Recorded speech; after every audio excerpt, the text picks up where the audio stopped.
ya muchos nombres conocidos, sí, algunos de mis muchachos y algunos otros igual conocidos que han estado con nosotros en el diplomado, me imagino, o en SEGMI, porque reconozco algunos. Y pues bueno, la idea de la plática es compartir un poco acerca de pseudoquiste pancrático. Es una plática ya pues un poquito avanzada, fue planeada pues para tener ya conocimientos, bases previas acerca de pancreatitis y básicamente pues vamos a enfocarnos sobre esta parte, ¿no? Sobre el diagnóstico y el tratamiento del pseudoquiste pancreático. La plática, pues la idea es que sea interactiva, entonces si quieren ir haciendo comentarios o preguntas, desde luego que lo pueden hacer y pues repasamos lo que sea necesario y abordamos en la oportunidad más pequeña que tengamos. No hay un conflicto de interés, el único interés es académico y es compartir estos escenarios de aprendizaje.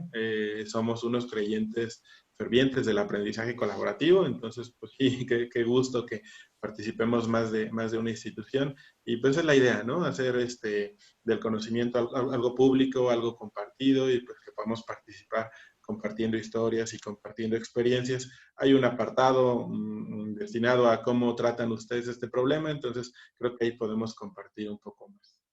Los objetivos del aprendizaje pues son describir las principales características del pseudoquiste pancreático. Vamos a hacer un ejercicio más bien reflexivo acerca de las opciones del tratamiento. Sería difícil decir cuál es la mejor y cuál es la peor alternativa. Creo que esto debe ser muy individualizado, dependiendo del centro hospitalario, los recursos, la experiencia. Pero bueno, el ejercicio se propone como un ejercicio reflexivo. Y pues yo fundamentalmente voy a hablar del procedimiento que más hago, que es la cistogastroanastomosis posterior, que creo yo que para nuestro escenario con nosotros se aplica muy bien, pero pues vamos a destacar algunas de las otras opciones de manejo. Hay que integrar el conocimiento, como ya les decía, para que pues, en conjunto hagamos una manera de propuesta sobre pues, cuál será la mejor forma para nosotros en la medicina real, en lo que sí hacemos de tratar a estos pacientes. El contenido de la plática es inicialmente una introducción, es muy pequeña porque vamos a englobar al pseudoquiste pancreático dentro de la pancreatitis aguda y crónica. Después vamos a hablar de en qué pacientes podemos pensar o esperar que se va a formar un pseudoquiste. En lo que más nos vamos a consumir tiempo es en alternativas del tratamiento quirúrgico contra tratamiento endoscópico, que son básicamente las dos vertientes más importantes y donde hay que poner el ojo. Videos demostrativos pues, de nuestra técnica quirúrgica de la cistogastroanastomosis posterior. Yo personalmente no hago endoscopía, entonces hay muchos videos disponibles de cómo se drena en endoscopía, pero pensé que no era pues, muy valioso, muy sincero traer videos que no son propios o abordajes que personalmente no lo hago, pero en otra sesión creo que pudiéramos invitar a alguien que hablara específicamente de tratamiento endoscópico. Entonces, básicamente vamos a comparar resultados, pero la técnica quirúrgica o la técnica endoscópica no será detallada porque no es un área en la cual sea yo experto. Y finalmente, pues la parte más rica que me gustaría que hiciéramos es una discusión acerca de pues, qué opinan de este manejo, en qué experiencia tienen ustedes, con qué tipo de manejo, y pues integrar más o menos algo que pudiera ser aceptable en todos los centros hospitalarios. Dando un poco de contexto, un pseudoquiste pancreático pues es una complicación de la pancreatitis. Se puede presentar en pancreatitis aguda o en pancreatitis crónica, en los dos se presenta, obviamente es más frecuente en la pancreatitis aguda, y entonces vamos a darle el escenario de cómo en una pancreatitis se presenta un pseudoquiste pancreático. Inicialmente, pues la pancreatitis es un proceso inflamatorio del páncreas. Aquí estamos hablando específicamente de un proceso agudo y se acompaña pues de fibrosis de la glándula y un poco de inflamación, puede ser pancreática o peripancreática. Actualmente hacemos el diagnóstico con dos de los tres criterios, el dolor típico, que es un dolor abdominal, pues en epigastrio, pues en hipocondrios, transfictivo, es de una intensidad elevada, puede estar asociado a náusea y vómito, pero el dolor transfictivo lo conocemos como el dolor típico o el dolor característico. Un diagnóstico bioquímico, elevación de lipasa, amilasa también es válido, más de 3 veces el nivel de referencia del laboratorio donde ustedes estén laborando, hay que revisar cuánto es lo normal, amilasa y lipasa, y se elevan. Ninguno de ellos es específico, la lipasa es un poquito más específico, sin embargo, hay otros padecimientos que pueden elevar lipasa, no es tan frecuente, es más frecuente que eleven amilasa, por ejemplo, una oclusión, una úlcera péptica perforada, un quiste ovario, la lipasa es un poco más específica, sin embargo, no es privativo. Y el otro elemento, pues es la imagen. La TAC es el mejor método para ver el páncreas, aunque una resonancia o incluso un ultrasonido valdría. Por supuesto que no todos los pacientes con pancreatitis van a tomografía, hay criterios específicos. No consumo mucho tiempo porque no es una plática de pancreatitis, pero bueno, si integramos 2 de estos 3 criterios, podemos hacer el diagnóstico de pancreatitis. La pancreatitis la podemos clasificar en pancreatitis edematosa y pancreatitis necrotizante. La pancreatitis edematosa, si nos da un Marshall de 0 o de 1, la calificaremos como una leve, en los primeros 7 días una fase temprana, y esta habitualmente resuelve el 100% de los casos, no requiere otro manejo, entonces no vamos a hablar de ello. Cuando es moderada o grave, que la falla orgánica persiste más de 48 horas o bien tiene complicaciones locales, pues aquí es el escenario donde pudiéramos tener una colección líquida que posteriormente a las 4 semanas se formará a manera de un pseudoquiste. Pancreatitis necrotizante es otro tema, es otra complicación local de la pancreatitis aguda y precisamente se caracteriza por necrosis pancreática y, bueno, necrosis en tejido peripancreático. Entonces nosotros vamos a hablar de las complicaciones. Las complicaciones se pueden dividir en locales y en sistémicas. Las complicaciones sistémicas pues, son precisamente la exacerbación de comorbilidades o pues, la falla orgánica a nivel de los órganos blancos. Puede ser el respiratorio, puede ser el renal, puede ser el hemodinámico y pues en este apartado serían las complicaciones sistémicas que tampoco vamos a tratar. Nosotros nos vamos a enfocar ahorita en una de las complicaciones locales, que es el pseudoquiste pancreático. Las complicaciones locales se dividen en colecciones líquidas y colecciones sólidas, y si son de menos de 4 semanas o más de 4 semanas. Las colecciones líquidas menores a 4 semanas son una colección peripancreática aguda, que está habitualmente resuelve sin necesidad de ningún otro tratamiento antes de las primeras 4 o 6 semanas. Y si esta colección dura más de ese tiempo, más de 4 o 6 semanas, entonces sí ya hablamos de un pseudoquiste pancreático. Hoy en día no usamos los términos como que se está formando o como que va a ser un pseudoquiste pancreático. Llegado el tiempo determinado, mencionamos si se trata o no de un pseudoquiste, pero abandonamos pues, estos términos de que si se encuentra en formación. Con las colecciones sólidas pasa algo parecido. Menos de 4 semanas sería una colección necrótica aguda, que puede ser estéril o infectada, y más de 4 semanas una necrosis amurallada, que habitualmente es infectada, pero bueno, pues tendríamos que hablar de condiciones de gas, de cultivos, para decir si es estéril o infectada, que tampoco es el tema, nos vamos a enfocar al pseudoquiste pancreático. Sospechamos que nuestro paciente tiene una complicación local, pues cuando va mal, cuando tiene dolor abdominal, persiste, come y le vuelve a doler, aunque las enzimas bajaron inicialmente, persiste con estas enzimas elevadas, amilasa, lipasa, tolera pobremente el alimento, come y se llena rápidamente, entonces sospechamos que tiene una complicación local.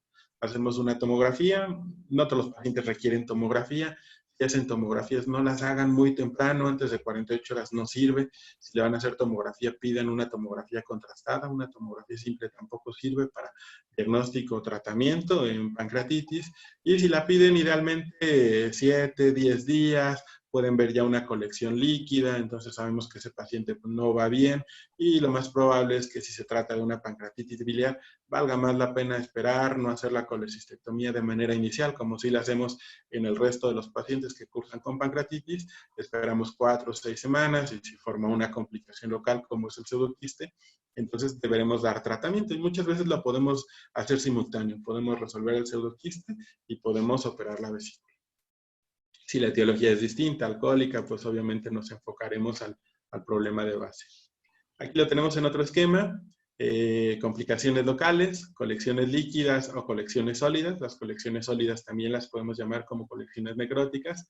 Todo este es otro tema que pues, probablemente se pueda abordar en otra plática. También hay experiencia tratando colecciones necróticas. Por si me quieren volver a invitar, podemos hablar al respecto. Pero colecciones líquidas, menos de 4 semanas, una colección líquida pancreática aguda. Y más de 4 semanas, un pseudoquiste pancreático. Entonces, Este es el motivo de la plática. Un pseudoquiste pancreático es una colección localizada de secreción pancreática rodeada de una pared de tejido fibroso o tejido de granulación. Puede ser resultado de una pancreatitis aguda o bien una pancreatitis crónica, en especial un cuadro de agudización sobre una pancreatitis crónica, aunque también se puede formar por trauma, por una obstrucción del conducto pancreático o por alguna neoplasia. Esa característica de pseudoquistes, porque este es un tejido fibroso que no se encuentra epitelializado y por eso le llamamos un pseudoquiste y no un quiste. Habitualmente está bien delimitado, tienen una pared bien definida, habitualmente son lesiones únicas, no se encuentran septados. Si ven una tomografía con lesiones septadas y componentes líquidos y componentes sólidos, habrá que estudiar más bien otro tema, que son tumoraciones quísticas del páncreas, cistoadenoma seroso, cistoadenoma mucinoso, algún otro problema, pero estas colecciones son esencialmente líquidas. La mayor parte de su contenido es líquido y es líquido pancreático, rico en enzimas pancreáticas. Si le hiciéramos algún estudio determinando amilasa y lipasa, seguramente saldría bastante alto. Y si le estudiamos alguna otra cosa, como sea 19.9, antígeno carcino embrionario, pues este lo encontraríamos con valores más bien bajos. Se piensa que su origen es la disrupción del conducto pancreático, el conducto pancreático principal y algunas ramas intrapancreáticas y necrosis del parénquima, aunque les digo, esta es una concepción pues más bien teórica, muy redondita, encerrada dentro de su concepto.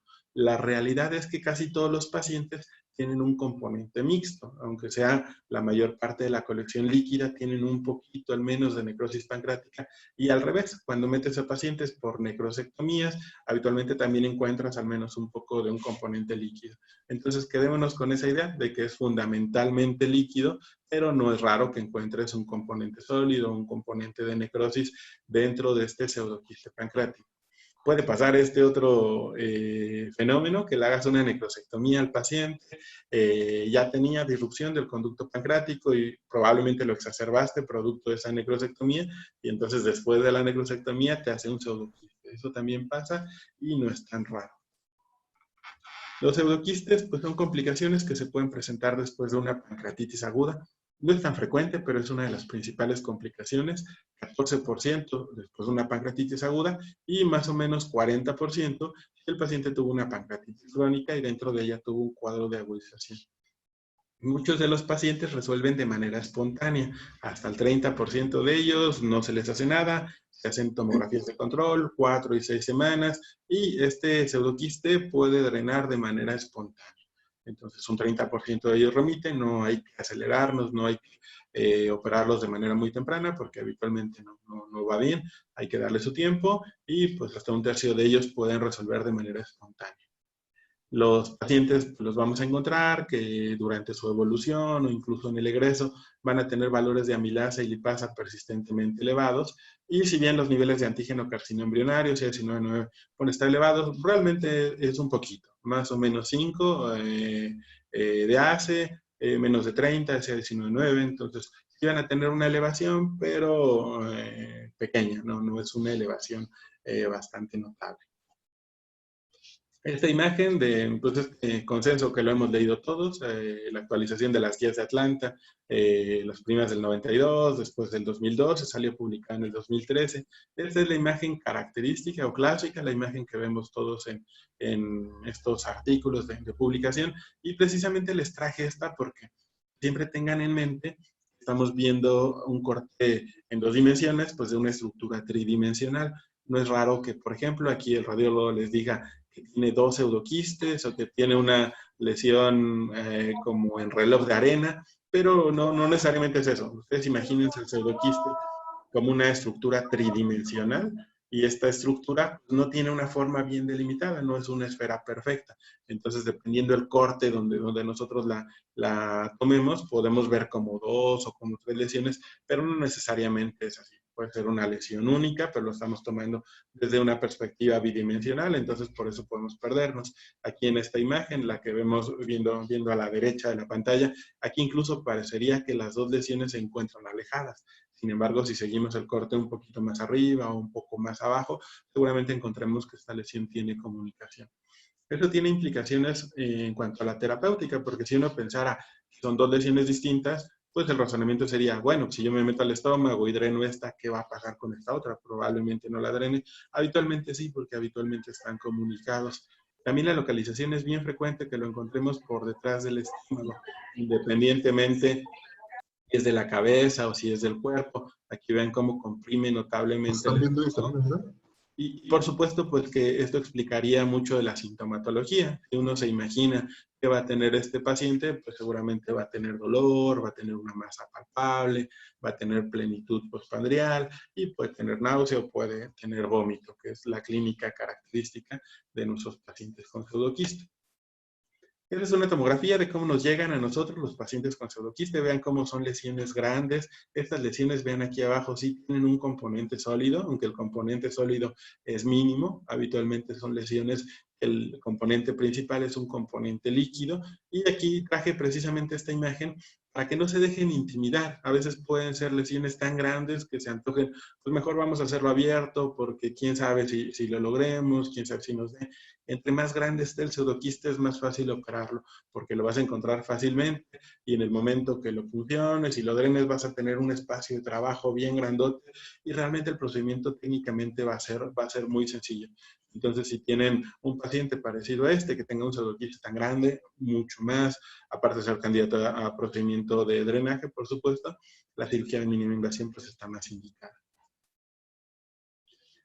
Hoy en día tratamos básicamente a los pacientes sintomáticos. Antes los maestros nos decían que había la regla de los 6. Entonces, si tu pseudoquiste medía más de 6 centímetros, tenía más de 6 milímetros el grosor de la pared o había durado más de 6 semanas, ellos decían que ese era un paciente adecuado o ideal para operarlo. Hoy en día hemos visto que no necesariamente es así. Aún los pseudoquistes grandes pueden presentar una resolución espontánea, ya dijimos hasta 30% de los casos.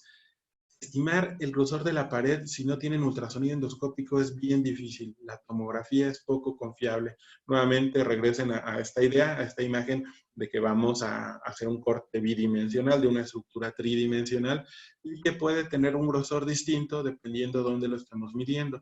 Entonces habrá zonas donde sí nos dé 6, 8 milímetros, 1 centímetro, habrá zonas donde estén bien delgaditas y en el momento de operarlos, hacer una anastomosis, no sabemos si vamos a caer en una de estas zonas gruesas o en una de esas zonas delgadas. Entonces el grosor de la pared ha perdido importancia, además de que no siempre se correlaciona. Como es una estructura pequeñita, a veces en la tomografía nos da la impresión que todavía no estaba bastante maduro, entramos a operar y bien, la pared está y pues hace una buena anastomosis y al revés, parece que tenía una pared muy gruesa por tomografía, entras y realmente es delgada y la anastomosis te cuesta mucho.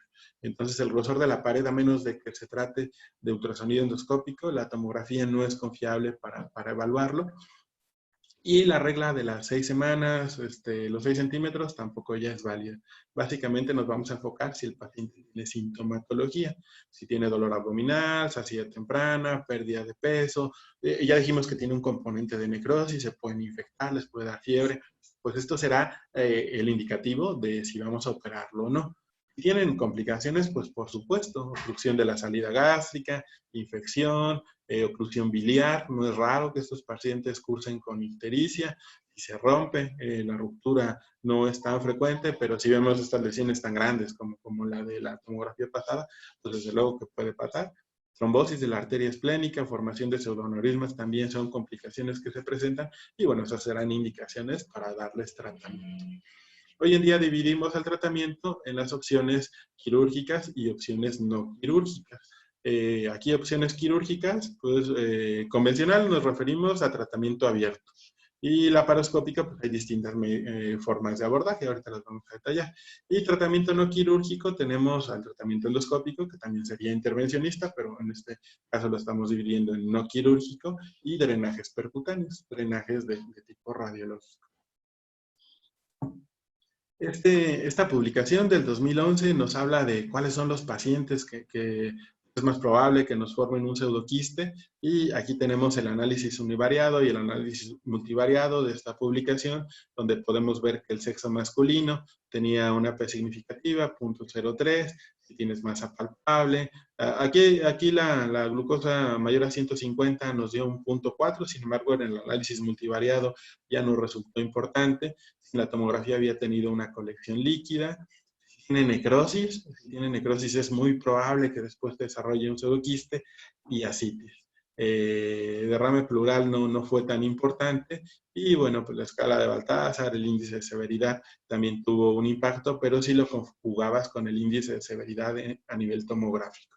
Entonces, después de tener el análisis multivariado, hicieron el análisis multivariado, hicieron algunas pruebas de ajuste, el test de Z, y encontraron que el sexo masculino tiene unos radio de 10.05, es decir, es 10 veces más probable que un hombre desarrolle un pseudoquiste que una mujer. El intervalo de confianza ven de 1.35 hasta 74, ser un hombre sin duda que es un factor de riesgo para desarrollar pseudoquiste.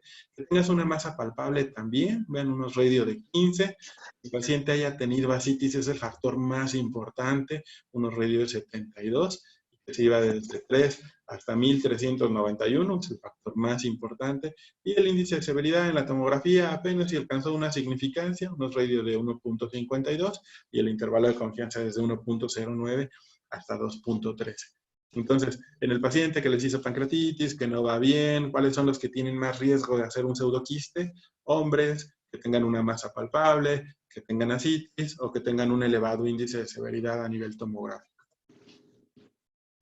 La literatura, el manejo mínimamente invasivo no es algo nuevo, es algo que ya tiene tiempo. Vamos a repasar algunos de los artículos, algo de la literatura científica que ha reportado el manejo mínimamente invasivo, tanto laparoscópico como endoscópico del pseudoquiste pancreático, y entonces sin duda hay que citar a Palanivelo. Él es una autoridad, tanto en el apartado laparoscópico como el tratamiento endoscópico. Son de las series más grandes que ha habido publicadas en el mundo. Esta serie es del 2007 y entonces nos habla de cuál era su experiencia con cirugía laparoscópica. Es un centro de tercer nivel, ahí está en el apartado de la cirugía hepatobiliar y también en el de endoscopía. Dicen que es una patología rara. Aquí para el 2007 ya reportaba 108 pacientes.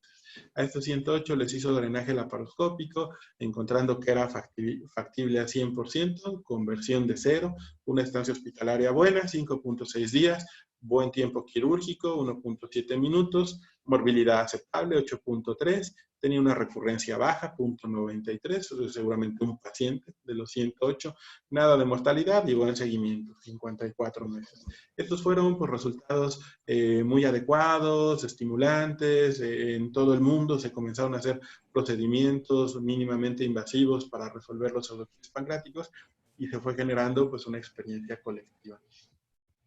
Aquí en México, para el 2004, la primera serie publicada es del Instituto Nacional de Nutrición Salvador Subirán, donde el doctor Dávila con el doctor Chan publicaban ya 10 casos. El tiempo quirúrgico un poquito más elevado, 240 minutos, una estancia hospitalaria más alta, 7 días, morbilidad más elevada que la que reportaba Palanivelo, casi 20%, sin embargo no tuvieron recurrencia, 0%, y bueno, pues un seguimiento de 22 meses. Esto para el 2004. La serie más grande publicada acá en México es la de nuestro amigo Crisanto Campos, 17 casos, todos ellos histogastroanastomosis posterior con muy buenos resultados. Ahorita vamos a detallar específicamente este artículo, pero hablando de la mínima invasión, hoy en día es el artículo con una serie más grande publicada acá en México.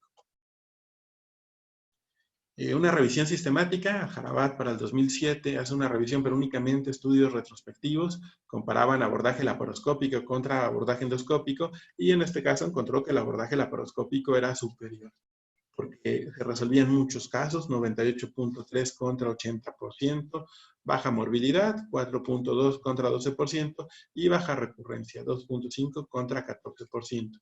Esta es una publicación del 2007.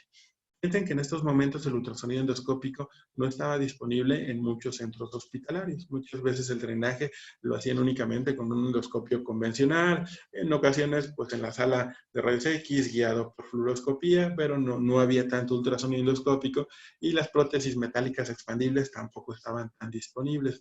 Entonces muchas veces lo que ellos hacían era funcionar, dilatar un poquito con el balón y colocarle prótesis pigtail o prótesis parecidas a las que utilizamos, como las prótesis de Ámsterdam en vía biliar, y entonces ponían varias, ¿no? 3, 4, pero lo más frecuente es que se taparan, que con esta necrosis que les digo que es más bien la regla y no la excepción, disfuncionaran, que las prótesis se movieran.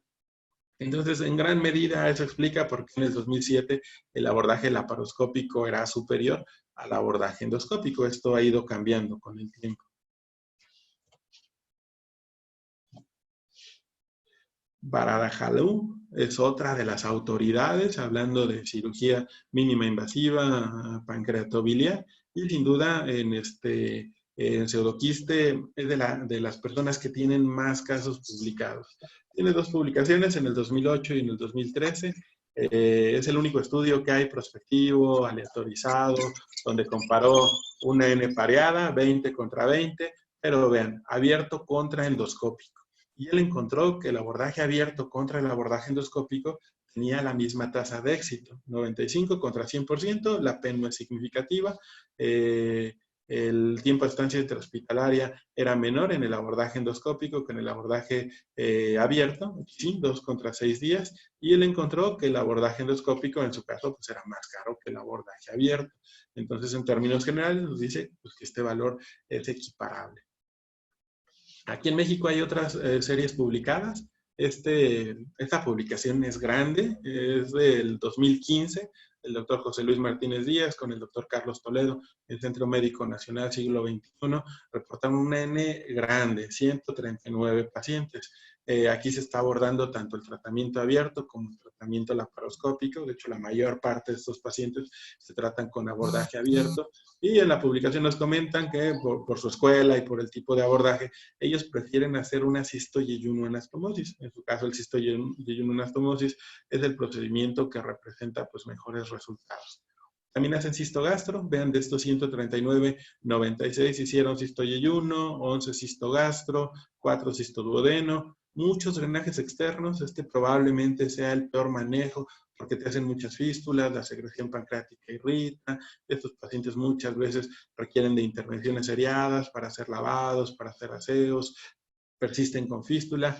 Y resecciones completas tampoco es frecuente, pero a lo mejor alguno localizado en la cola, en el cuerpo, pues puede ser factible hacer resección completa. Tampoco es un tratamiento que se haga frecuentemente, pero bueno, pues 8.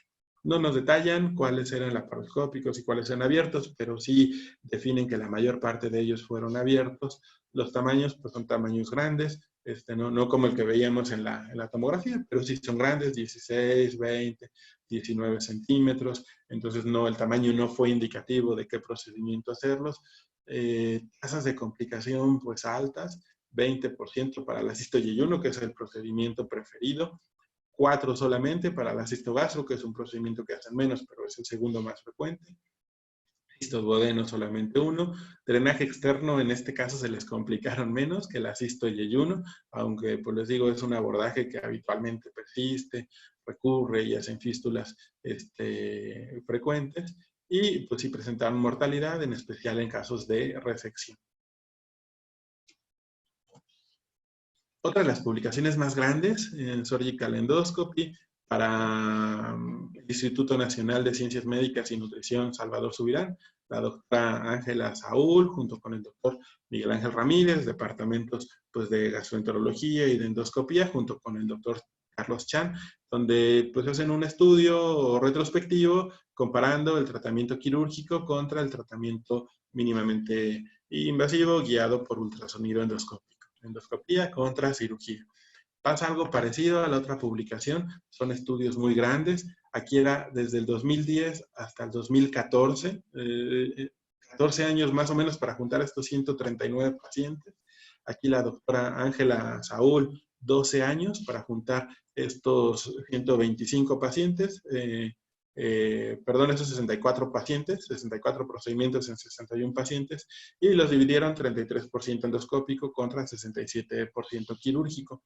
No es un estudio controlado, aleatorizado, por eso es que los grupos no son parecidos, sino más bien hicieron la revisión retrospectiva de todos los que habían hecho por vía endoscópica, todos los que habían hecho por vía quirúrgica, y entonces hicieron sus comparaciones. Vieron en términos generales que los rangos de complicaciones iban del 23 al 25%. Cifras altas, superan el 20% que tenían más o menos allá en Centro Médico Nacional Siglo XXI y superan el 8-10% que fue reportado por Paranivelo y por Baradajalú. La estancia hospitalaria aquí fue variable. La mayor parte de los pacientes tenían un promedio de 0 días para el grupo endoscópico, aunque el rango iba de 0 hasta 10 días. Y para el grupo quirúrgico, también la estancia hospitalaria pues era bien variable. Podían ser desde 2 días hasta 42, en promedio 7 días. Una estancia hospitalaria superior a la que estaba reportado en la literatura internacional por Baradajalú y por Palanivelo. Estas son las tablas de la publicación original, las características generales de la población. Ahora sí corrijo, miren el grupo endoscópico 21 y el grupo quirúrgico 43. Las características, pues básicamente son las mismas. Aquí podemos ver cómo todas las PES son grandes, son PES no significativas. Entonces podemos decir que es el mismo porcentaje de hombres, la misma edad, el mismo índice de masa corporal, comorbilidades. La población sí fue muy parecida. El tamaño aquí varía un poco sin llegar a ser estadísticamente significativo. Vean, punto 44, un promedio de 6 centímetros contra un promedio de 10 centímetros. Aún así eran pseudoquistes más pequeñitos que los que estaban operando en el Centro Médico Nacional Siglo XXI, donde veíamos que iban 18, 20, 21 centímetros. Aquí son más chiquitos, ¿no? Son 6 contra 10 centímetros. Pancreatitis biliar y pancreatitis alcohólica, sin duda la más frecuente, como en todas las series internacionales. En primer lugar la biliar, segunda la alcohólica, y pues vienen todos ellos. Tipo de procedimiento que le ofrecieron, aquí lo pueden ver, drenaje abierto, hicieron muchos, cistogastro, cistoyeyuno, pancreatectomía distal con esplenectomía, también hicieron bastantes, resección completa del quiste y pancreatoyeyunostomía, pues solamente uno, pero el drenaje abierto es el procedimiento que más les ofrecían, y cistogastroanastomosis, laparoscópica o abierta, también eran los procedimientos que más realizaban. Aquí hablando de los resultados de este estudio, un éxito en 90% por vía endoscópica y un éxito de 90% por vía quirúrgica. Prácticamente lo mismo, la P no es significativo, la estancia hospitalaria en UCI tampoco hubo diferencia, el rango de complicaciones más o menos parecido, en ambos es alto, 23 contra 25%, los dos son altos, pero no hubo una diferencia entre ellos. La recurrencia también es alta, vean, 9.5, recurren más los endoscópicos que los que operan por vía quirúrgica, aunque pues, probablemente por el tamaño de la N tampoco la diferencia fue significativa. El seguimiento, buenos seguimientos, 270 contra 580 días.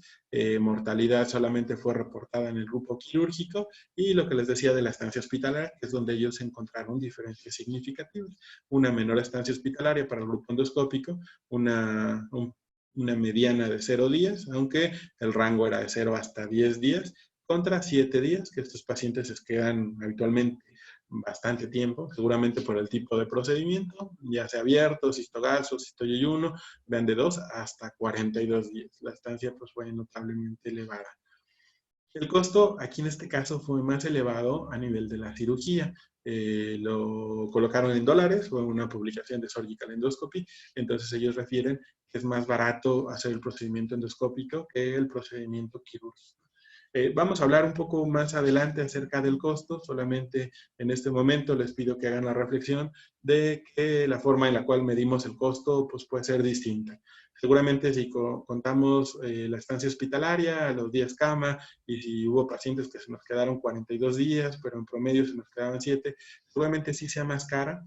Aquí, como fue una serie por mucho tiempo, 12 años, en algunos les pusieron prótesis plásticas, en algunos otros prótesis metálicas. Todo este universo fue guiado por ultrasonido endoscópico, pero también la tecnología en ultrasonido endoscópico ha ido cambiando, y entonces quizá este costo, que es básicamente un costo hospitalario, pues no necesariamente sea el mismo costo que le reflejan ustedes a sus pacientes, porque nosotros que nos dedicamos básicamente a la práctica pública, sabemos que si nuestro paciente requiere una prótesis metálica expandible, pues la va a tener que comprar él, y entonces habrá pacientes que lo pueden costar, pero habrá pacientes que no. La cama, el día cama o la estancia hospitalaria, a nuestro paciente pues le costará 200, 300 pesos, aunque el hospital le cueste notablemente más. Entonces hay que valorar, es más caro sí, pero ¿para quién? Para el paciente, para la institución, para el gobierno. Entonces hay que tenerlo en mente. El dinero es importante sí, pero probablemente no sea lo más importante. Esta es sin duda la mejor publicación, la que tiene pues, un mayor nivel de evidencia, aunque tampoco les voy a mentir, tampoco es muy alto. Pero bueno, es un metaanálisis publicado ya para el 2019, donde se incluyó la mejor evidencia científica en la comparativa del tratamiento endoscópico contra el tratamiento quirúrgico, enfocado al pseudoquiste pancreático, por supuesto.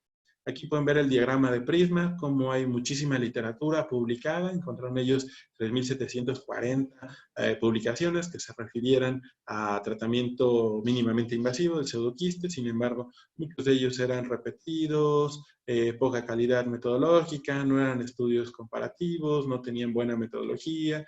Entonces, de los 3.740 se quedaron con 6 estudios.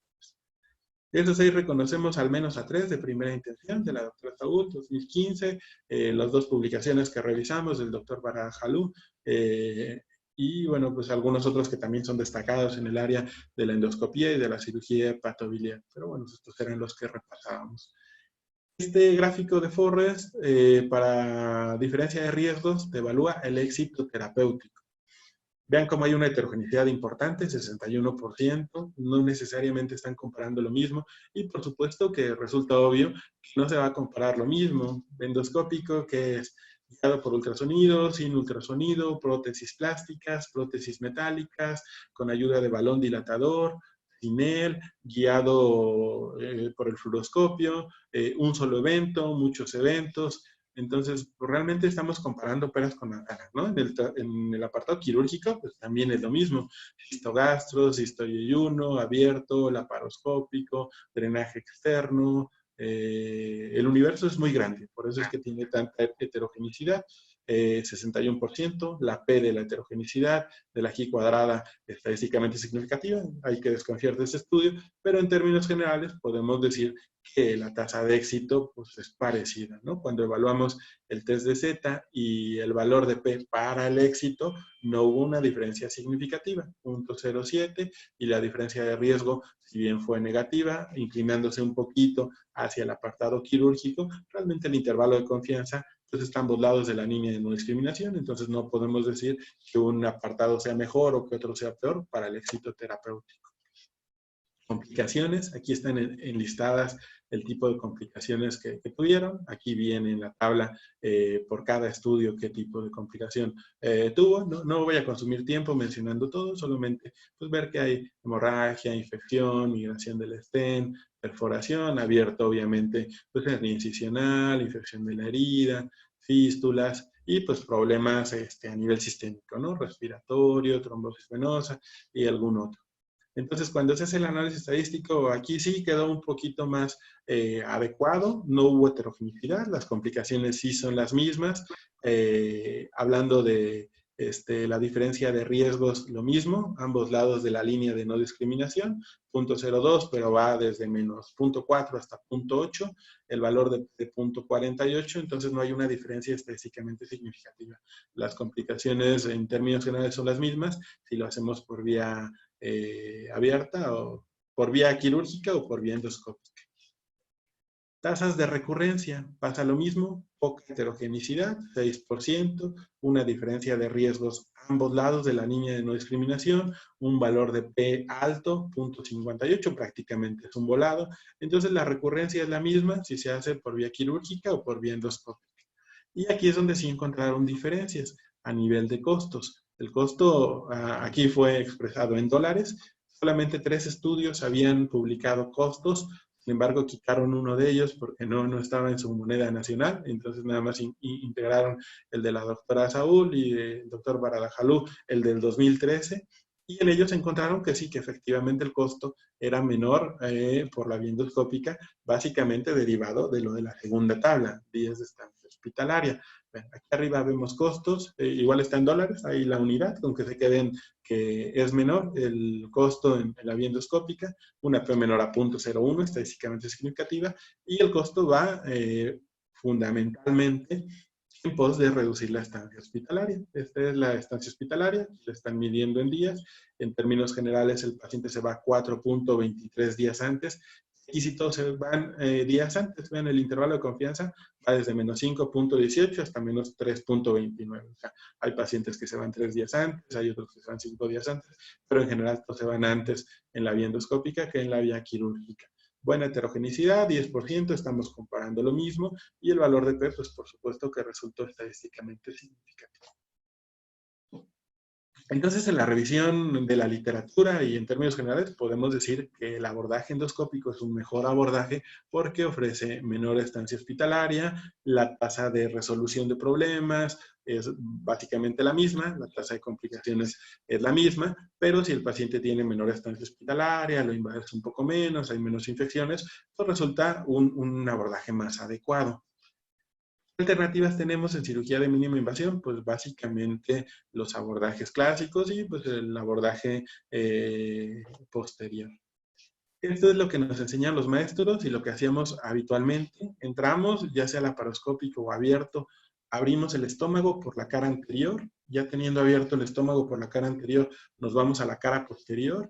Hacemos una cistogastroanastomosis. Aquí habitualmente hacíamos pues una jareta, como una bolsita de tabaco, vamos orleando los bordes, drenamos el contenido. A veces hacíamos un poco de necrosectomía, aunque por el ángulo de ataque tampoco es fácil hacer necrosectomía, y después dejábamos esto abierto, cerrábamos esta otra gastrotomía, y entonces, pues como habíamos abierto el estómago, le dábamos unos 10 de ayuno, 3, a veces 5, había algunos maestros que metían una sonda nasogástrica y la ponían ahí directo en la cavidad del pseudoquiste y le estaban haciendo lavados y irrigaciones continuas, y al cabo de 3, 5 días pues le dábamos dieta, veíamos el drenaje, podíamos hacer alguna prueba con medio de contraste, azul de metileno, y si no nos jugaba, pues le dábamos de comer y pues habitualmente el paciente iba bien.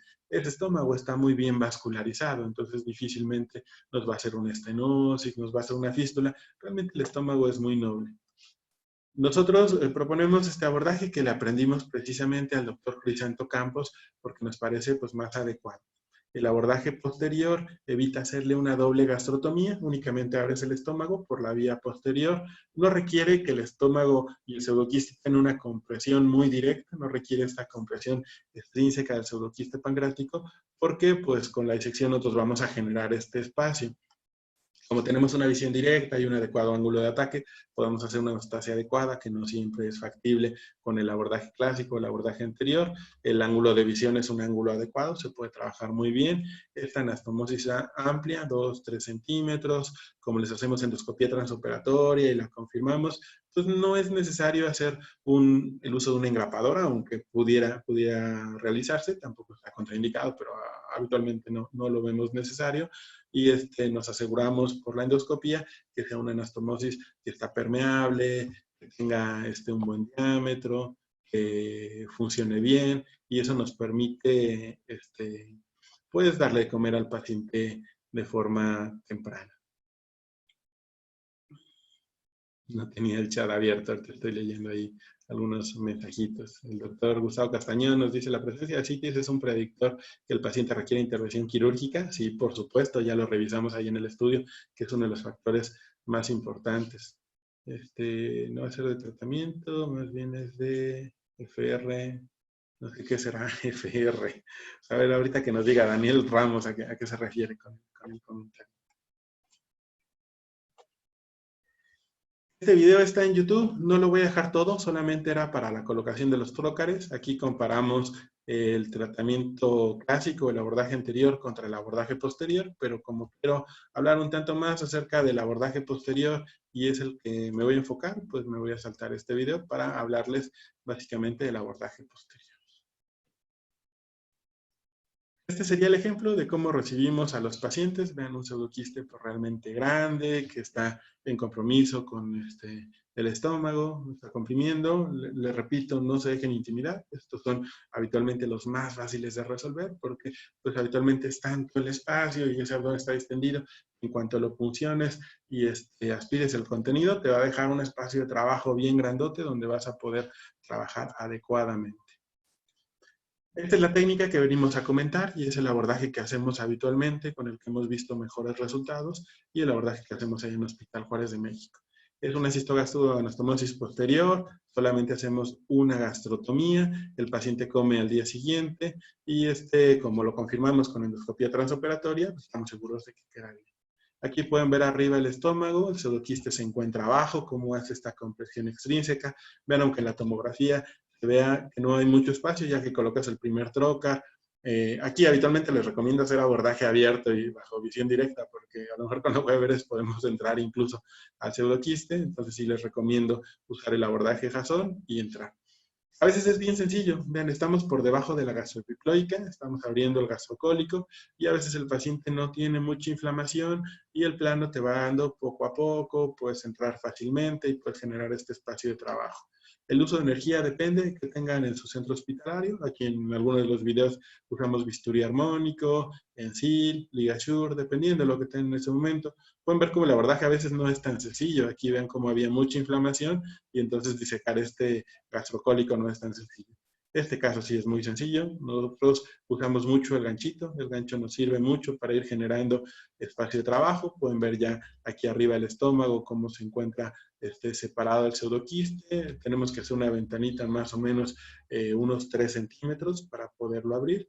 Y entonces, pues vamos generando poco a poco el espacio de trabajo. Les decía, más o menos 3 centímetros de la cara posterior. Aquí estamos marcando dónde vamos a incidir en el pseudoquiste y dónde vamos a incidir en el estómago. Aquí la recomendación es tener el ganchito o el bisturí armónico en una mano y el aspirador en la otra para que no se te esté regando. A veces, pues, si lo hacemos con la misma mano, también se puede, pero sería mejor hacerlo a 2 manos. Ya que lo abrimos y aspiramos, el espacio de trabajo es bien grande. Hay que modelar esta apertura del quiste, les decía más o menos 3 centímetros, 3,5, para que te quede, ya que haces tu anastomosis, pues más o menos 2 centímetros. Les comentaba que casi siempre tienen un componente de necrosis asociado. Entonces, este procedimiento te permite pues hacer un lavado, hacer una necrosectomía, tomarle biopsia. Siempre es buena idea tomar una biopsia de la pared porque si bien ya lo estudiamos previamente y pensamos que se trata efectivamente de un pseudoquiste, bueno, pues siempre tenemos esa posibilidad de que sea más bien una lesión física al páncreas. Entonces, tomar una biopsia está bien indicado. Aquí pueden ver cómo el componente de necrosis ya es más importante y entonces el ángulo de ataque te permite pues, hacer en cierta medida una necrosectomía, hacer una limpieza, meter una gasita, estarle irrigando, estar lavando y sacar este tejido de necrosis, que bueno, también puedes mandar un poquito a estudiar a patología o a cultivo, pero bueno, pues te permite dejar una zona pues un tanto más limpia. La apertura del estómago igual también la hacemos con el ganchito porque nos gusta el ganchito, pero lo pueden hacer con energía bipolar o energía ultrasónica, pues realmente es como se acomoden, ese estómago es muy cómodo. Ese, por ejemplo, es Ensil, ese sería energía bipolar, te da buena hemostasia y te permite pues irlo controlando. La idea es que sean simétricas, más o menos lo que abriste a nivel de pseudoquiste es lo mismo que abres en el estómago, y este es el mejor tipo de anastomosis que nos ha funcionado.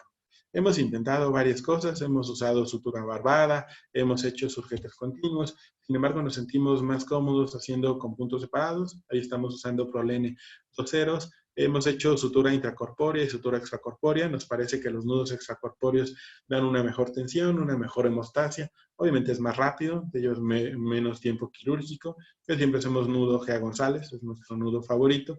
Y aquí en el apartado de los vértices, que son los más peligrosos de casi todas las anastomosis, estamos así, como un puntito en cruz. Entramos una vez, entramos otra un poco más arriba, nos vamos a los 2 vértices y eso nos ha funcionado bien. Los bordes impide que estén vertidos, son los sitios que más nos preocupan.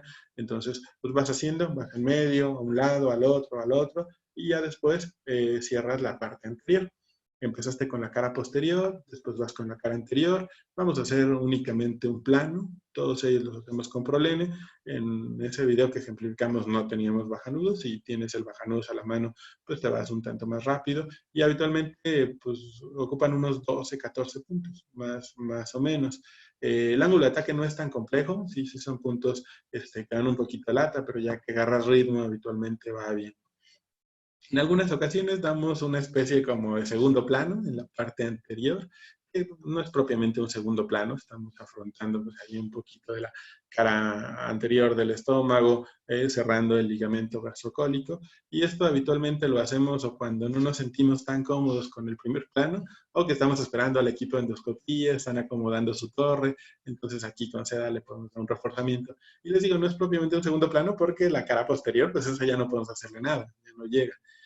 El éxito de este procedimiento depende de aquí, de la endoscopía transoperatoria. Vean, el endoscopista tiene una visión directa, se puede meter directamente al pseudoquiste, te insufla, echa mucho aire. Este es el primer caso, el caso bonito, que no tenía prácticamente nada de necrosis pancreática, pero si te queda todavía un poco de necrosis, el endoscopista, mediante una sapolipectomía, una pincita de biopsia, te puede ayudar a dejarlo perfectamente limpio, verifica que no te quede sangrando, verifica que tu tamaño de la anastomosis sea adecuado.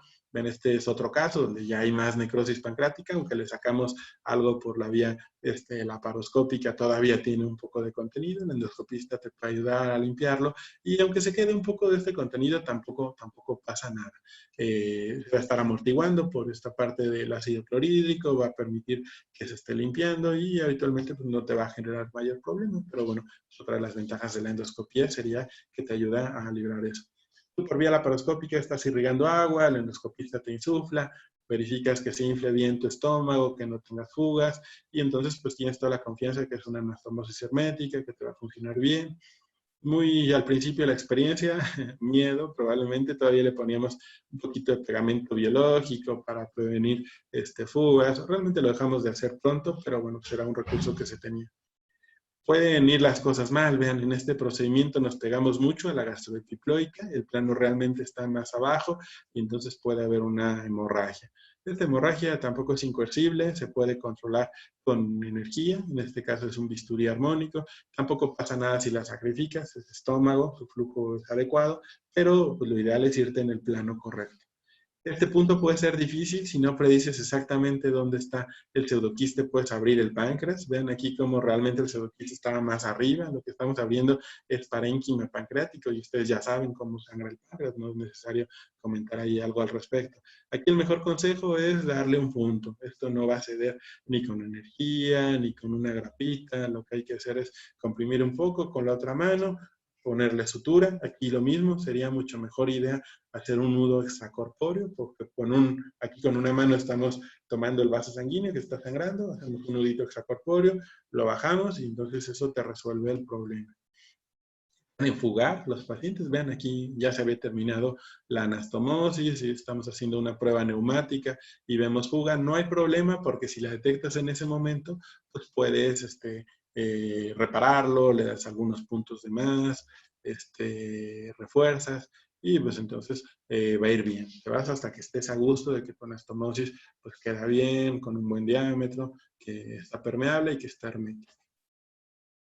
Esta sería la historia natural de un paciente, ¿no? Un paciente con pancreatitis que no va bien, que tiene dolor, que tiene elevación persistente de amilasa y lipasa, probablemente un poquito de leucocitos, a lo mejor no se hizo ascitis. Voy a regresarla de nuevo para detallarla. Entonces, en los pacientes que vean este TAC con aquí páncreas inflamado, una colección líquida, que en estos momentos no podríamos llamarla un pseudoquiste porque no tiene el tiempo, pero vemos que no es un ataque normal, pues lo mejor sería esperarnos. Aquí no hay que ofrecerle todavía la colecistectomía, hay que darle tratamiento general, medidas de sostén, le hacemos una tomografía a las 6 semanas, el mismo paciente, vean cómo esta colección se volvió más grande, ya se vuelve bien definida, ya tiene una pared que la está rodeando, entonces sí ya podemos ponerle ese nombre de pseudoquiste pancreático. Vean cómo fundamentalmente el contenido es líquido, sin embargo, pues sí tiene un componente sólido, pues que no es nada despreciable. La estoy regresando. Aquí está, la de las 6 semanas. Ven, todo esto es líquido, líquido, líquido, pero aquí pueden ver algunos cambios en las densidades de componente también sólido. Aquí, por ejemplo, aquí abajo, lateralmente. Entonces va a ser como el otro paciente que vimos en el video, donde vamos a encontrar una cantidad moderada de necrosis pancreática y que también tendremos que drenar. A veces los pseudoquistes están más orientados hacia la cabeza del páncreas y podemos sospechar que tengan una comunicación transpapilar. En este caso es buena idea hacerles colangiografía endoscópica porque si tiene una comunicación transpapilar, el endoscopista pues hará una esfinterotomía, probablemente te coloque una prótesis pancreática y muchas veces eso resuelve el pseudoquiste. Si está en el cuerpo o en la cola, el único escenario donde te pudiera ayudar una colangiografía endoscópica es si documentas que hay una disrupción del conducto pancreático principal, donde probablemente también una prótesis te ayude a que pues, ya no esté secretando este jugo pancreático, pero la colección tampoco la resolvería. No es mandatorio hacer una colangiografía endoscópica, pero en especial si ven que hay pseudoquistes que vayan a la cabeza y que estén comunicadas, pues será importante. Ya nos aclaró Daniel que se refería a factores de riesgo. Sí, sí, es cierto, son factores de riesgo.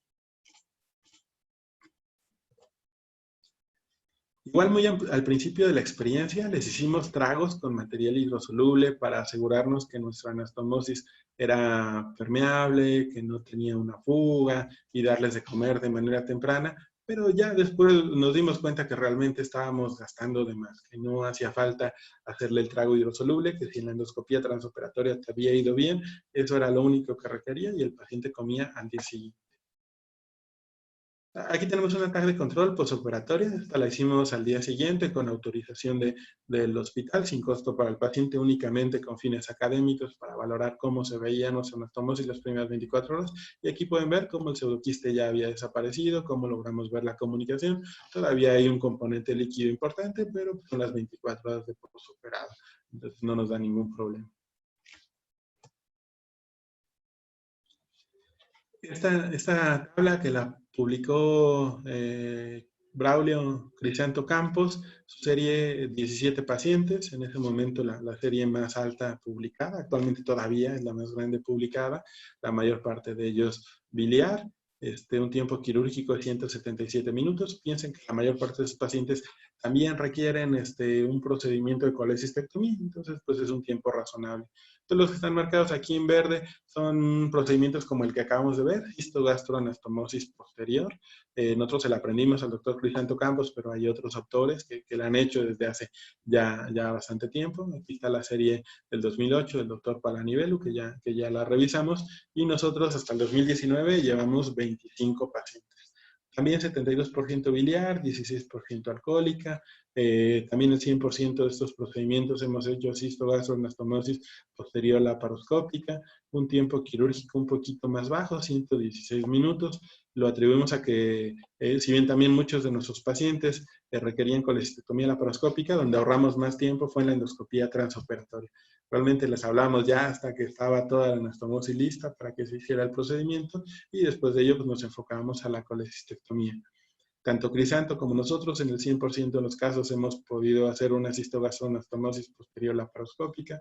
No ha sido necesario hacer una cistoduodeno, cistoyeyuno. La estancia hospitalaria al principio era un poquito más alta, 6.8 días. Hoy en día están más o menos en 3-4 días. Tasas de complicaciones razonablemente buenas, 5.9 contra 4%, más o menos el 4% que reporta Palanivelu, un poquito más abajo del 8% que reportaba Baradajalú y desde luego por debajo del 20-25% que se había reportado en las otras series nacionales.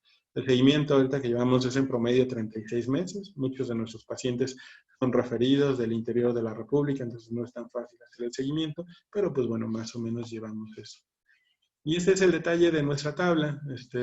Tenemos nosotros un poquito más de mujeres, lo atribuimos a que la mayor parte de nuestra etiología es biliar, aunque en la literatura internacional los pseudoquistes son más frecuentes en hombres. Lo mismo, tenemos más pancreatitis biliar que alcohólica, también tenemos por dislipidemia, colecistectomía más o menos la mitad de los pacientes, no tan grandes los pseudoquistes, 16 centímetros, de 14 a 22, un tiempo promedio de 7 semanas, aunque van de 4 hasta 16, el tiempo quirúrgico promedio 116, aunque ha habido hasta 195, una hemorragia en promedio de 100 cc, de 50 a 150, volúmenes aproximados de 300, aunque ha habido algunos muy grandes, la mayor parte de ellos no lo son, la mayor parte de ellos son medianos o pequeños. En el 100% hemos podido realizarlo por vía laparoscópica. 3% de ellos detectamos fuga en el transoperatorio que fue reportado y uno de ellos, que representa nuestras complicaciones, nos fugó en el postoperatorio.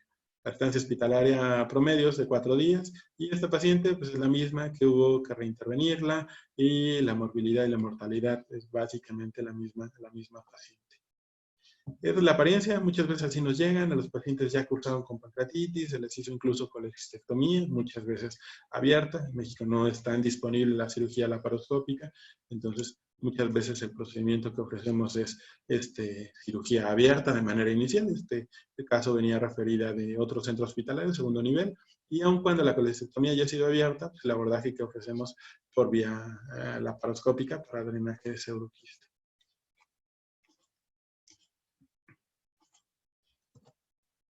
No todo es miel sobre hojuelas. Este es el video de la paciente que les comento, que representa nuestras complicaciones, morbilidad, mortalidad, recurrencia. Aquí pueden ver cómo era un escenario no tan sencillo.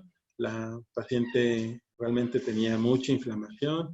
Entrar al gastrocólico no era fácil. Está pegadita la gastroepiploica, pero bueno, pues poco a poco se va generando el espacio de trabajo.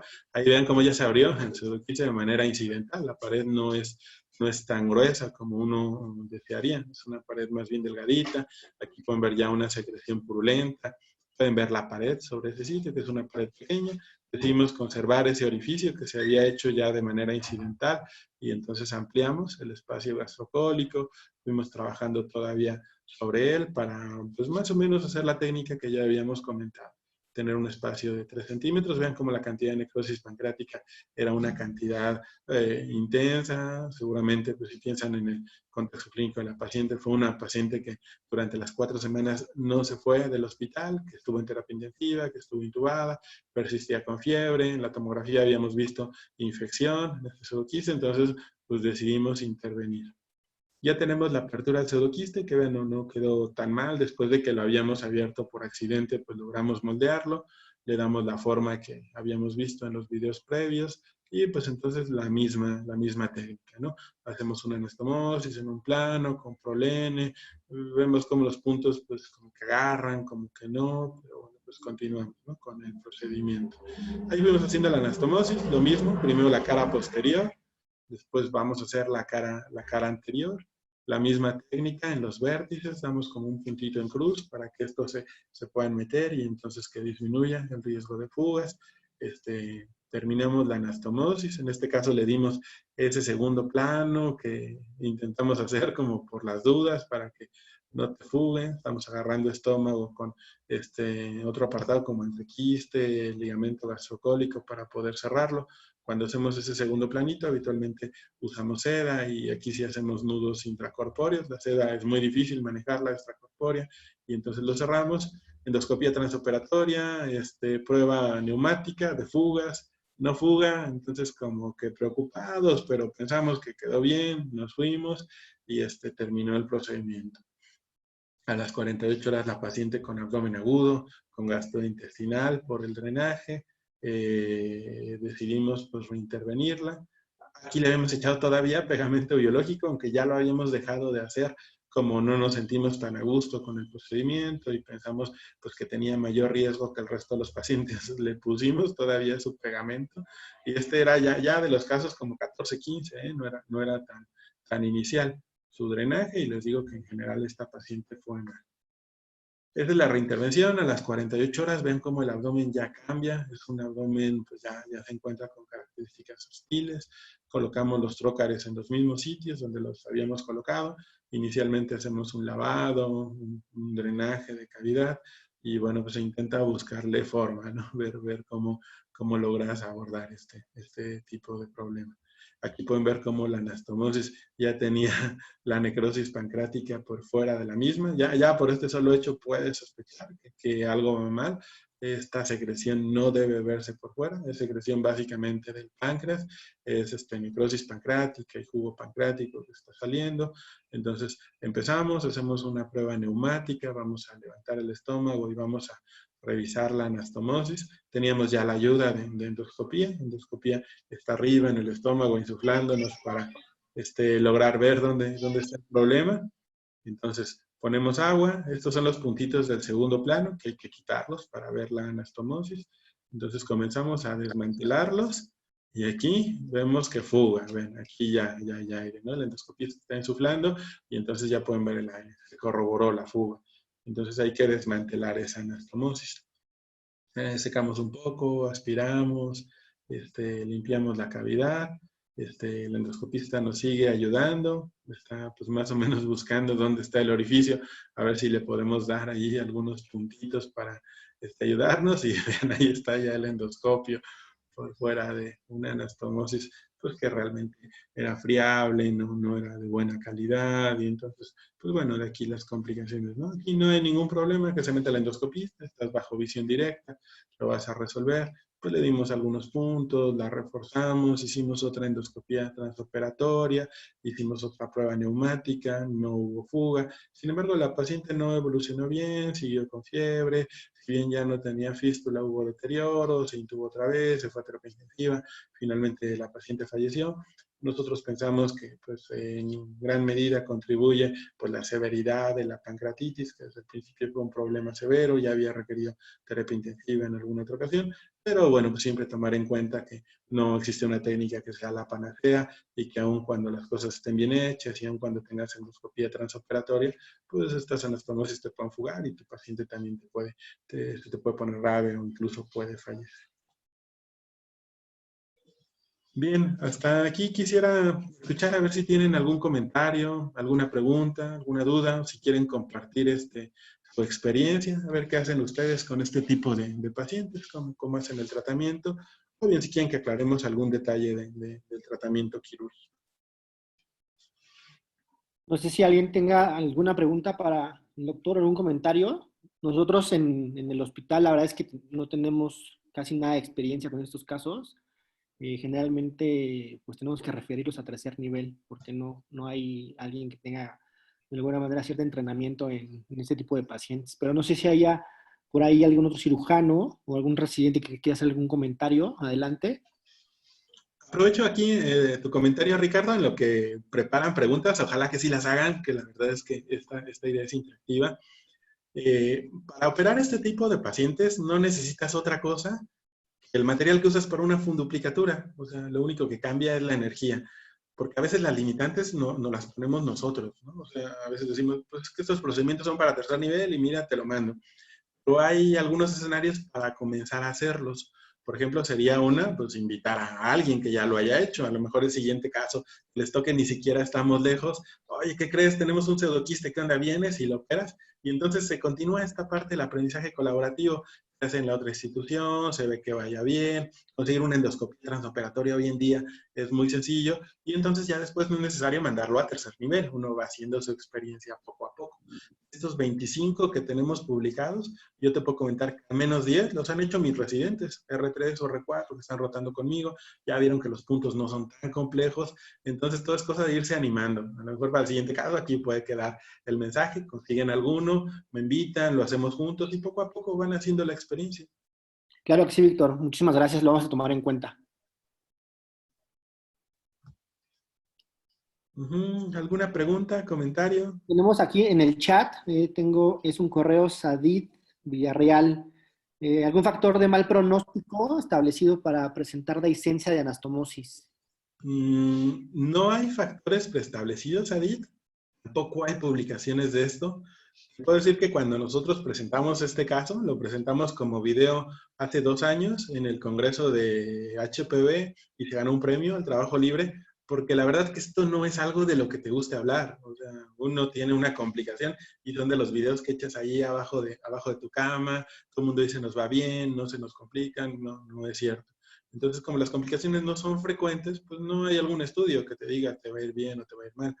Sí te puedo decir que ahí todo el tiempo sentimos que pues este procedimiento no iba bien, desde cómo siente los puntos, sabes que es una paciente grave, desnutrida, pero así como literatura científica que evalúe los factores de riesgo, los predictores para dehiscencia, pues no existe porque es una enfermedad rara y necesitarías hacer un estudio muy grande para encontrar ese tipo de complicaciones.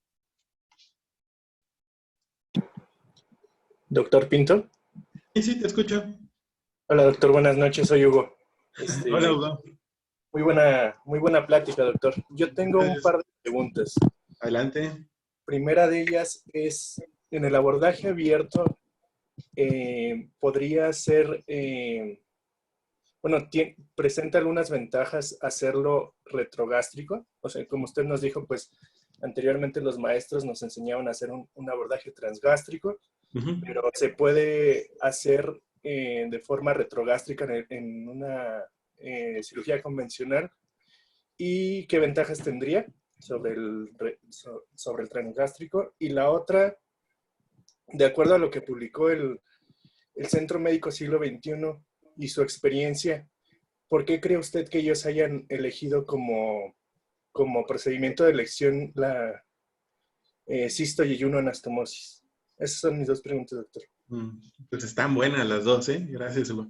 El procedimiento abierto tendría las mismas ventajas que el procedimiento mínimamente invasivo. Solo haces una gastrotomía, el ángulo de ataque es cómodo, puedes tú hacer la anastomosis del tamaño que tú quieras y aquí la ventaja pues es que el ácido clorhídrico es el que va a estar como limpiando, vamos a llamarlo así, este apartado de necrosis que te quede y entonces lo va a comunicar mucho más que si lo haces con una cistoyeyuno, por ejemplo. A mí personalmente, la cistoyeyuno, aunque tengo ganas de hacer alguna por láparos, no he visto la necesidad porque está muy cerquita del estómago, pero propiamente si me tocara, porque no hay laparoscopía o algo así, y me tocara operar uno abierto, le ofrecería el mismo procedimiento. Un cistogastro posterior, una sola gastrotomía, puedes configurarla muy bien. Si tienes endoscopía transoperatoria, también lo puedes revisar, aunque sea abierto. Y si no la tienes transoperatoria, pues le pasas una sondita nasogástrica, la guías ahí con tu mano, la metes, haces prueba neumática, le pones azul de metileno, verificas que esté permeable. Tú haces el abordaje clásico, le abres el estómago, después le haces una cistogastro posterior y cierras el estómago, ya no puedes ver que sea hermética. Aunque le hagas una prueba neumática, aunque le pases azul de metileno, te puede fugar hacia atrás, hacia el retroperitoneo, y pues no la vas a ver. Segunda pregunta, ¿cuál era? De por qué cree usted que en el siglo XXI hayan elegido como procedimiento de elección la cisto-yeyuno? Ya, sí, esa es una pregunta compleja. Yo sí conozco a los autores. Una es por escuela, hacen muchas cisto-yeyuno y abiertas, casi todas son abiertas. También es porque todavía no había entrado Cuendis ahí. Si hubiera entrado, seguramente ya estarían haciendo posteriores y les iría muy bien. Hoy en día ya hacen más mínima invasión, ¿no? Sí, sí, ya hemos visto muchos en el diplomado, gente de González se ha acercado allá, centro médico. Realmente sí ya están haciendo mucha más mínima invasión, pero lo mismo, o sea, recordarán desde el 2000 hasta el 2012, 2014, no me acuerdo bien. Entonces, anteriormente, y no solo ellos, sino que todos hacíamos más procedimientos abiertos. Los procedimientos mínimamente invasivos no tienen tanto tiempo. Yo creo que 2008, 2009 se habrán empezado a hacer acá en México con Ns bien chiquitas. Pues ves la N del Subirán, 10 pacientes, y en el Subirán, que es un monstruo. Entonces yo creo que hoy en día ya hacen más procedimientos por vía laparoscópica. Pero la respuesta sería por escuela. Gracias, maestro. Sí, pues nada. Tenemos en el chat Redmi. ¿Cuándo inician la vía oral en abierto y cuándo en laparoscópico? Mm, yo no he operado un abierto de que salí de la residencia para acá. Laparoscópico comen al día siguiente, de ley, todos. Y los que operan los maestros, porque no todos los opero yo, también los operan los compañeros cuando los hacen abiertos entre el tercero y el quinto día. Pero aquí la apuesta es que tienes una endoscopía transoperatoria, que te asegura que tienes una anastomosis hermética y mucho de la experiencia que pues, se tiene con la cirugía bariátrica. Al paciente le haces no una anastomosis, le haces dos en un bypass y come al día siguiente. Este paciente no tendría por qué no hacerlo. Bien, perfecto. Tenemos una pregunta. Rosales, si quieres darla con el micrófono para hacerlo más interactivo. Uh-huh. Sí. ¿Sí me escuchan? Sí, Ana, adelante. Bueno. Te escuchamos. Bueno, doctor, antes que nada, pues quisiera darle las gracias por la excelente plática. Yo soy R4 del ICEMIM de Tlalnepantla. Tengo dos preguntas. Una va enfocada al preoperatorio, si el paciente requiere alguna preparación especial antes de la cirugía. Y cuánto usted sí recomienda el ayuno, y sobre todo la otra va enfocada al postquirúrgico sobre el juego que tiene la nutrición parenteral y si usted la recomienda, cuánto tiempo y nada más, doctor. Pues mira, de mis pacientes, que son esos 25, cistogastroanastomosis posterior, todos comieron al día siguiente. En el hospital se internan un día antes por política del hospital. Hay que foliarle sangre, actualizarle el laboratorio. Pero la verdad es que tampoco es requerido. Si el hospital me dejara internar el mismo día, los internaría a las 6 y los estaría operando a las 8. El paciente come un día antes, 8 horas de ayuno, como en casi todos los procedimientos. No le he dado nutrición parenteral a ninguno, porque pues te digo, comen el día siguiente. Y fuera de esa paciente que lo presentábamos así de manera muy sincera y que realmente sí fue una tragedia, el resto de los pacientes les fue bien. No hay uno que se quede más de 4 días. Habitualmente al día siguiente comienzan líquidos, después blanda, 1 o 2 días más y se van a casa. Y muchos te hacen fiebre en el posoperatorio porque pues viste toda esa cantidad de necrosis que ahora se le está yendo al estómago y muchas veces sí tienen fiebre el primer día, a veces el segundo. Entonces en algunos de ellos sí hay que darles antibiótico, pero nutrición parenteral pues no he usado nunca en alguno de estos pacientes. Ok, gracias, doctor. Por nada. Hay más preguntas. En el chat nuevamente Redmi dice si hay bibliografía referente a pacientes embarazadas. Barajalú reportó una paciente embarazada. Crisanto no tiene ninguna embarazada, yo tampoco. A ver, cuando nos toque la primera embarazada ya, te vamos a contar. Y bibliografía propia de embarazadas, no. El reporte de un caso. Ya. Doctor, yo tengo una pregunta. Adelante, Raúl, te escucho. Al principio de la charla, usted nos estaba platicando sobre pues cómo pues, lo que antes se tomaba como la regla de los 6 para Ajá. el manejo quirúrgico, y pues como en realidad pues actualmente no es precisamente la regla de los 6 lo que nos guía, sino pues que sea un pseudoquiste complicado, por así decirlo, ¿no? Un ¿De acuerdo? pseudoquiste sintomático que tiene complicaciones. Parte de la regla, por ejemplo, habla de 6 semanas para hacer el manejo quirúrgico, en lo que esperamos a que se forme una pared que nos favorezca más una anastomosis. En la bibliografía yo igual había encontrado 6 semanas. No sé si usted tiene alguna opinión sobre eso, si 6 o 4 o si es indiferente, dependiendo del paciente. Pues aquí mi consejo sería no antes de 6 semanas, porque si la pared no va a estar gruesa. Esta, la que se nos complicó, llevaba 4 semanas. Ya había cumplido las 4, pero probablemente si nos aguantaba un poquito más de tiempo, igual nos hubiera ido mejor. Aquí el mensaje es más bien al contrario. Si tu paciente no tiene síntomas, sigue comiendo, te puedes esperar un poquito más de tiempo. No, tampoco hay prisa. No hay de que si ya pasó las 6 semanas y no se le quita, lo tienes que operar. No, sino que si no tiene sintomatología, está comiendo, no hay dolor, le puedes dar un poco más de tiempo, pero en el momento que se te infecte, que ya no coma, que vomite, pues en ese momento hay que operarlo.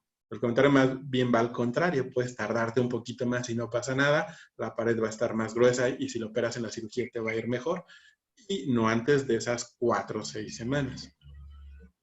Sí, claro, algunos incluso pueden pues, presentar remisión, ¿no? O sea, sin manejo quirúrgico. Sí, ya dijimos, hasta un tercio remite. Sí. Gracias, doctor. Sí, por nada. Tenemos otra pregunta en el chat de Ulises, agradeciendo al doctor Pinto, y pregunta si en la cistogastroanastomosis se recomienda que esta sea mayor de 3 centímetros para evitar el cierre posquirúrgico. Me imagino que se refiere a una anastomosis si se hace menor a 3 centímetros. A una estenosis, perdón.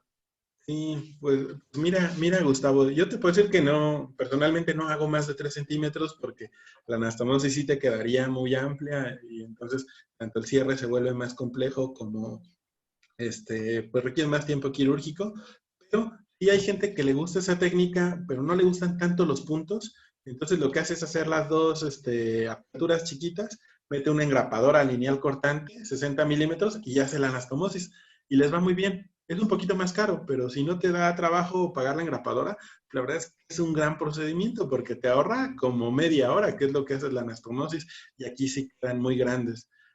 Nuevamente el comentario, el éxito es la endoscopia transoperatoria. Si cabe el endoscopio, con eso va a ser suficiente y te va a ir bien. Y el endoscopista tiene otras herramientas. El endoscopista te puede dilatar la anastomosis, te puede lavar, te puede hacer necrosectomías. Entonces creo que 3 centímetros son suficientes, pero sí el mensaje sería tener un endoscopista a la mano para que te ayude. Si se te va cerrando, te la dilata con un balón. Si te quedó necrosis, lo sacas. Si es necesario hacer un lavado. Pero 3 centímetros serían suficientes. Bien, eso era para Ulises. Tenemos ahí de la guardia del Hospital Juárez, México. ¿Por qué prefiere puntos separados antes de sutura continua? Pregunta Burgos. Sí, Luis Burgos, ahí mi amigo, reciente y amigo. Nos han fugado más las que hacemos surgete continuo aún con sutura barbada. Al doctor Cruz Reyes le gusta la sutura barbada, entonces cuando entraba a ayudarle llevaba Vilo, Stratafix, le hacíamos, y de esos 3 que tenemos fuga detectada en el transoperatorio, 2 de ellos fueron por sutura barbada, por sujete continuo. Entonces también un poquito ahí como emulando experiencia de Hospital G. González, que así es como lo aprendimos con Crisanto. El nudo que hacemos precisamente es nudo G. González, y los nudos extracorpóreos pues te dan eso, te dan una buena sujeción, la hemostasia que hace es una hemostasia buena, y el tiempo quirúrgico es menos, porque sales, haces el nudo, tu ayudante va cortando la sutura, haces otro, entonces reduces tiempo quirúrgico, me parece que la hermeticidad es más cómoda, y también un poquito porque nos gustan los nudos extracorpóreos. Nudos intracorpóreos sí es complejo el ángulo de ataque, pero esto lo resuelve la sutura barbada. Si tienes sutura barbada, en general van bien. Si lo hace por robot, por ejemplo, el doctor Jiménez Chavarría hace 2 líneas con sutura barbada y le va bien y casi no le fugan, y entonces resuelve lo del ángulo de ataque. Perfecto, muchas gracias. Tenemos ahí a Guillén. ¿Tienes pregunta? Sí, doctor, antes que nada, pues muchas gracias por la ponencia, por la clase. Gracias, Cristian. En la parte donde explicaba la técnica, usted comentaba que tomaba biopsia por cualquier caso. Por ejemplo, en nuestro hospital tuvimos un caso en el que tenía datos el paciente, unos que no tuvimos así la certeza si era un pseudoquiste, parecía más hacia un tumor, tal vez igual un cistoadenoma probablemente, pero la duda es, en su caso, ¿le ha tocado que al final resulta ser algún tipo de tumor? ¿Y qué es lo que usted sugiere, por ejemplo, en el caso de esperar es hasta tener 100% la certeza? O no sé, ¿qué nos podría comentar en este aspecto? Gracias. Está buena tu pregunta, interesante, Cristian. De hecho, son varias preguntas, ¿no? Te puedo decir que en el hospital sí hubo un caso, no mío personalmente, de mi maestro, donde se operó una paciente, recurrió, y fue un cistadenocarcinoma, hizo metástasis, hizo problemas intensos, y la paciente falleció. Ese me tocó todavía cuando yo era residente. Entonces sí es bien importante que lleves a quirófano al paciente o a la paciente pues bien estudiada. Es importante el antecedente de pancreatitis. Si tu paciente no tiene antecedente de pancreatitis, desconfía, ¿no? Puede ser otra cosa. Y es en el escenario de una pancreatitis, bueno, es un tanto más fácil, pero si encuentras ya a la paciente con una lesión quística, pero no identificas un antecedente de pancreatitis, hay que estudiarla bien. La mejor forma de estudiarlos es un ultrasonido endoscópico. El ultrasonido endoscópico te va a decir si la lesión es única, si es múltiple, si está aceptada. Ya dijimos que las lesiones aceptadas habitualmente no son pseudoquistes, los pseudoquistes habitualmente son lesiones únicas. El contenido es líquido, si tienes un componente mixto, uno líquido y uno sólido, puede ser una tumoración quística y no un pseudoquiste. Y además el endoscopista te lo puede puncionar. Lo punciona, te manda el líquido, entonces puedes mandar líquido a citopatológico, lo puedes mandar a estudio bioquímico, y entonces le mides ACE, CA19-9 y amilasa. Te va a salir en un pseudoquiste la amilasa por los cielos, y el ACE y el CA19-9 normal. ¿Qué pasa al contrario? Si te sale una amilasa normal y te sale el CA19-9 elevado, el ACE elevado, es una tumoración quística y seguramente el abordaje sea otro, vas a requerir un cirujano oncólogo y probablemente va a requerir una pancreatectomía y no una cistogastro. Imagínate que le haces una cistogastro en este escenario, tiene un cistoadenoma, pues pasa lo que pasó con nuestra paciente, en general va mal. La otra cosa es que la experiencia pues se va adquiriendo conforme vas tratando más pacientes, y que pues si bien platicábamos en las conclusiones y quizá podemos discutir un poquito más al respecto, el mejor manejo es mediante ultrasonido endoscópico.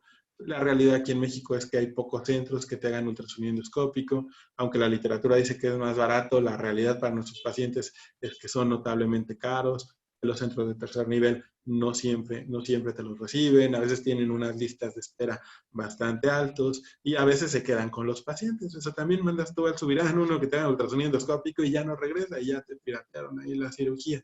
Entonces también debes de tomarlo en cuenta. Sí, muchas gracias, doctor. Por nada. Yasmín Barrios pregunta el uso de sandostatina, Octrotide. ¿Qué le sugiere para No hay disminuir? evidencia de que sirva, Steph. Sí hay literatura que lo sugiere y tendría sentido. En las fístulas pancreáticas lo utilizamos, pero como tratamiento único no hay evidencia de que sea suficiente. Sí es cierto que hay estudios, Baradajalú lo utiliza en el posoperatorio para prevenir fugas. Sin embargo, pues no hay evidencia fuerte de que esta sea una intervención recomendada.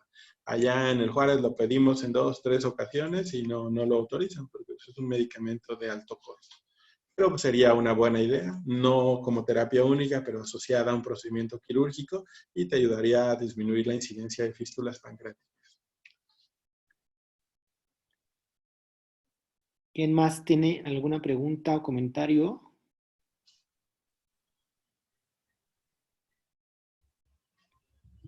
Bueno, en lo que van pensando, ¿a tus pacientes en algún escenario les dejas algún tipo de drenaje? Sí, siempre. Si tengo un drenaje blando, un Biovac que comprar, y si no, al menos un Penrose. Habitualmente empieza la dieta y no jugó, se los quito al día siguiente, pero sí, siempre les dejo porque es hospital escuela, porque no estás ahí las 24 horas, y pues habitualmente no le agrega morbilidad, mortalidad. En general uso pocos drenajes, pero en estos pacientes sí, siempre les dejo. Bien, gracias.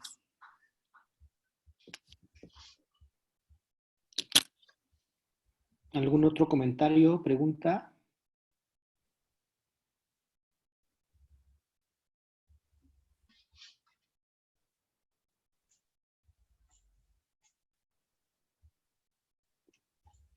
Pues creo que no hay, Víctor.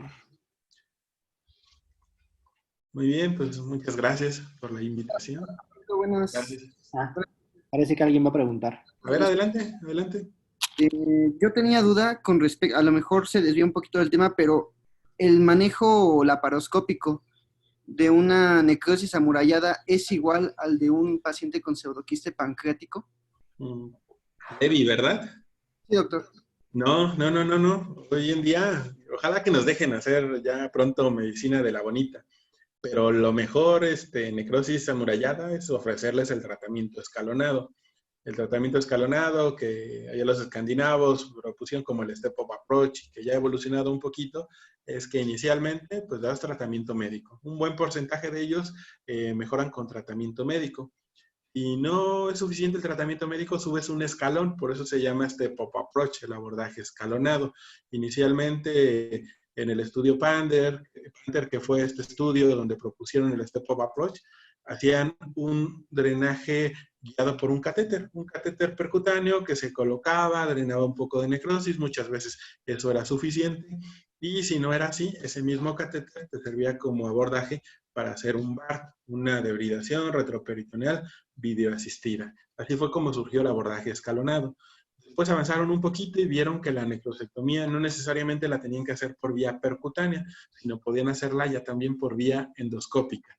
Entonces un endoscopista se metía por la boca, llega al estómago, abre el estómago, hace la necrosectomía. Y si con esto mejora, pues es suficiente. Y si no, te vas al otro abordaje escalonado y después le ofreces tratamiento laparoscópico. Y si aún así el laparoscópico no es suficiente, pues te vas a tratamiento abierto. Por eso se llama approach, abordaje escalonado. Después vieron que estos dos abordajes como escalones eran buenos, entonces hicieron un ensayo clínico controlado, el mismo grupo, para valorar qué era mejor, el drenaje percutáneo o el abordaje oral. Este estudio se llama el estudio Tension y demostró otra vez que el abordaje endoscópico era una buena alternativa, superaba al percutáneo para resolución, pero hacían más o menos las mismas conclusiones. Pues que no todo en el mundo hay abordaje endoscópico, no siempre hay endoscopistas que sepan hacer este tipo de procedimiento, requieres un ultrasonido endoscópico, requieres una prótesis metálica y estarle haciendo varios procedimientos de necrosectomía, entonces si no tienes todo, bueno, pues el abordaje percutáneo pues será bueno. Y hay un espacio pequeñito en el cual confluyen. Por ejemplo, si allá en el hospital te toca hacer una necrosectomía y metes una necrosectomía abierta porque no hay láparos, no hay presupuesto, etcétera, y puedes hacer una comunicación al estómago. hay por lo menos 2 publicaciones serias donde toman un poquito de necrosis pancreática, la meten al ácido clorhídrico y ven que a las 24 horas desapareció. Entonces, este estómago sí te sirve para ir limpiando las secreciones. Además de que le ofreciste esa vía al endoscopista. Tú lo metes, aunque sea por cirugía abierta, drenas la necrosis y tenía esta capsulita, esta muralla, y lo dejas conectado, así como cisto gastro, los siguientes lavados ya no los tienes que hacer abiertos, ya los puedes hacer el endoscopista por la anastomosis que tú le dejaste y al paciente le va a ir bien.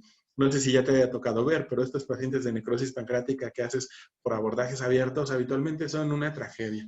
Muchos de ellos se quedan con abdomen abierto, muchas veces te hacen fístulas de colon en especial, fístulas pancreáticas, bolsas de Bogotá, hay que estar lavando, están con unas edentraciones muy grandes. Entonces sería el escenario en el cual pueden confluir. No es una cistogastro, pero tú le hiciste una vía al endoscopista para que pueda estar entrando, lavando, dejar una sonda, estar irrigando, y entonces pues eso te sirve como una buena vía de abordaje para los que no tenemos disponible un drenaje endoscópico guiado por ultrasonido endoscópico.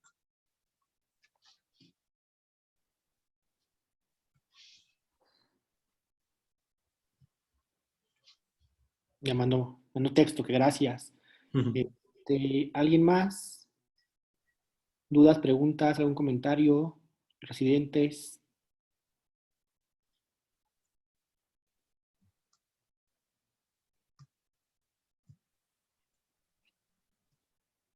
Pues ahora sí creo que fue la última, Víctor.